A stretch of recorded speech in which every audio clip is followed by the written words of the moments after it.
Lubos nga ang pasasalamat ni Paolo Abilino sa lahat ng mga tagahangang patuloy na tumatangkilik sa tambalan nila ni Kim Chiu.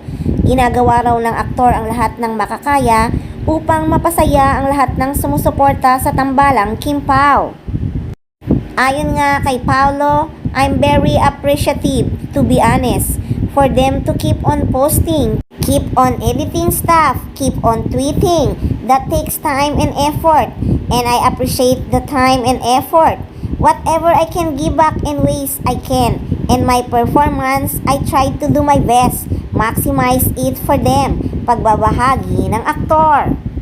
Kaya naman lahat ng pagpapasaya sa mga fans ay ginagawa talaga ni Paolo Abilino dahil nga sa mga effort na ginagawa ng mga Kim Pao fans. May nagsabi pa nga na dati daw tahimik lang si Paolo Abilino, ngayon daw ay galaw-gaw na. Nahawa na nga ba kay Kim Chiu?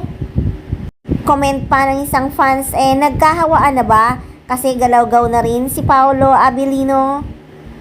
At inaabangan na rin sila ng kanilang mga fans sa Dubai sa June 9. At hiling pa ng mga fans doon na umamin na raw sila kung talagang sila na nga ang may relasyon. Para daw maging malaya na ang dalawa sa pamamasyal doon at magpakilig sa mga fans. At sa Birmingham din, excited na rin ang kanilang mga fans doon. Kaya excited na ang mga fans ng Kim Pao. Ang tanong, may aaminin ba talaga sina Paolo Abilino at Kim Chiu?